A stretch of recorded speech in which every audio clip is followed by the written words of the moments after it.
Welcome back to What Arty Noobs with General Disturbance. This is an SU-14-2, the Tier 8 Soviet SPG. It's located on the west spawn of Airfield and it's under the command of ProvoBob.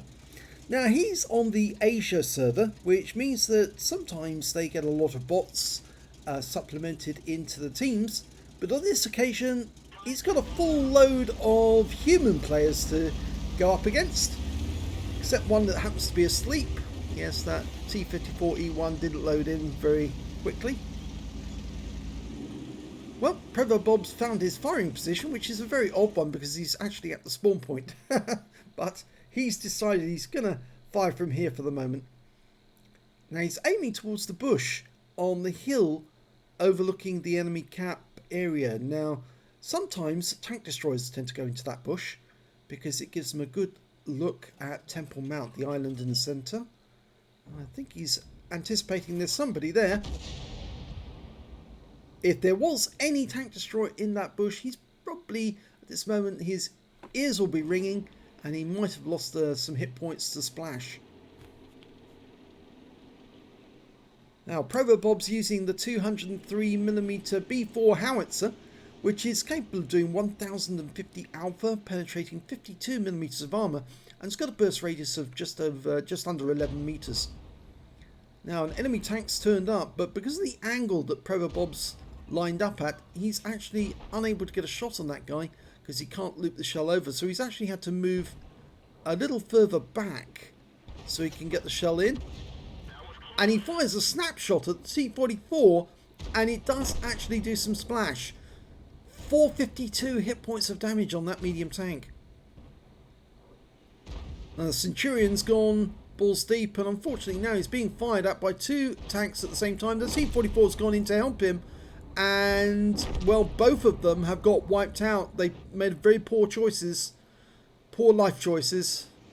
They decided to live fast and die young and leave a likely corpse.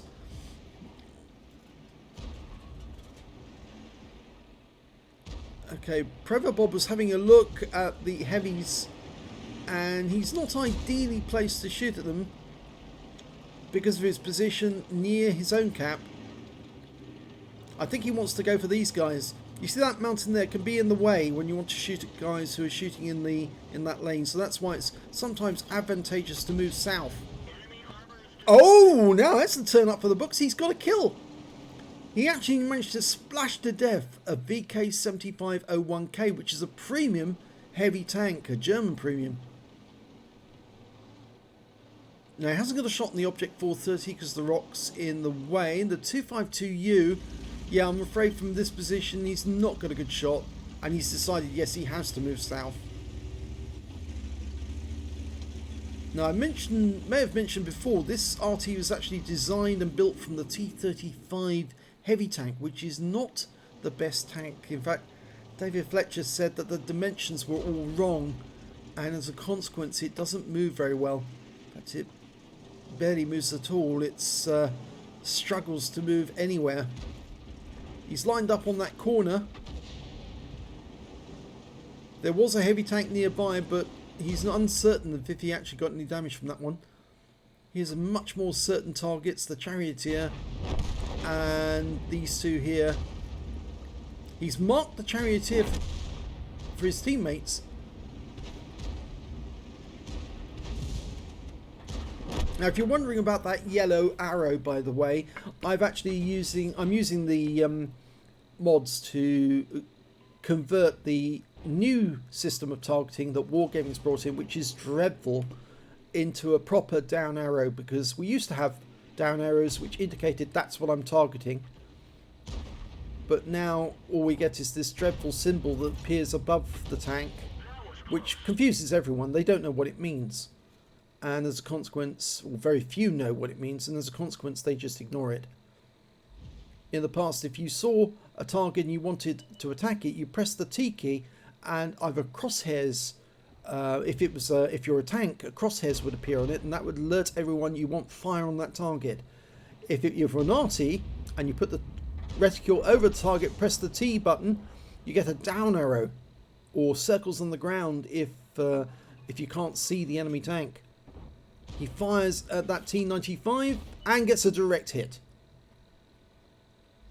So I'm afraid Wargaming completely mucked up the targeting system now, and now if you point your gun at an enemy tank and press the T key, unless it's actually aiming at the enemy tank at the time, it targets the ground, which is ridiculous. You're not wanting to target the ground, you're not attacking the ground. I mean, that is the most stupid thing Wargaming have done, apart from all the nerfs that they've done recently. Some serious nerfs, which are really annoying people as well. And they want people to keep playing the game, but they won't keep playing the game if you keep mucking the game up.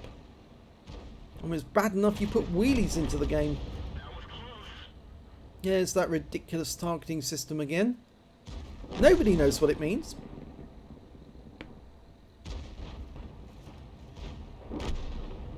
And the enemy heavy's down. There's only 2 enemies left now.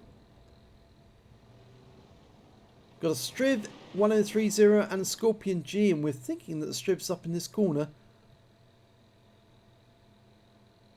There he is. There's Scorpion. Oh, there's the Striv. So he was right. They were in that corner. He's loaded. Rounds out. Oh, and the Scorpion's killed just after he shoots. So unfortunately that shell was wasted. And the Striv won't last very long because there's a whole bunch of tanks going in to kill him. So it may sound like I was ranting a lot, but I think Wargaming are actually doing their best to damage the game, not make it better. And they really need to listen to the players, because otherwise they are going to seriously end up out of pocket. Here's the end of battle results. It's an Ace Tanker for ProvoBob in the SU-14-2. He managed to get a bruiser medal for getting at least 5 critical hits. He got 9, and he got a Confederate medal for hitting more of the enemy than anyone else on his team. These 6 tanks subsequently taken out by other teammates, but his win rate wasn't that high in this one, 2,101, because he didn't do that much in the way of damage, but he did get a lot of stun assists, which is why he got the Ace Tanker. He didn't get the highest damage because he only got 1,809 hit points. The high scorer was in fact the T57 Heavy, who got 3,596 hit points. When it came to kills, it was the T57 Heavy again with 3 kills. 2 kills to the Renegade, the T62. ProvoBob only got the 1 kill. When it came to base XP, he's got the highest, 1,424, mostly down to all the stun assist he did in that game. 1,076 went to the UDES 14-5, and 986 went to the Renegade. ProvoBob fired only 8 rounds, half his ammo in this game. 1 direct hit, no penetration, 8 splash. Damage of 1,809 hit points, all of it at more than 300 meters. He damaged 7 of the enemy, killed 1, that VK75 or 7201K. 4,221 hit points of stun assist off 7 stuns, and that's where he shined, because he earned his Ace Tanker by allowing his teammates to get easy damage on the enemy. 68,316 credits from the game, and after ammunition resupply, took away 53,036 credits. He received 2,136 XP, and there was no multipliers, so that's all the experience points he took away. But it's another Ace Tanker in the SU-14-2, so he's obviously getting consistent, and that's going to obviously end up with him getting marks on the barrel. Now, as I did say, and I will finish off by saying, because I know a lot of people are very angry about the equipment changes. Wargaming, you have to make these, reverse some of these changes, because they're really not working. A lot of the equipment changes that have been made have actually made the game worse, not better. And in fact, some people have complained and said that it's actually very, very bad that Wargaming have forced people to earn a huge amount of credits to make back all of the equipment that they used to have on these vehicles, which was swapped using mods. And so please do think very carefully about making changes back. Listen to the players and make the changes back to how it was before, especially with the targeting system. Otherwise people will get very fed up and they won't understand what these symbols mean, and as a consequence it will just make the battles worse. So if you enjoyed that replay, please give this video a like and do subscribe to our channel, and thanks for watching.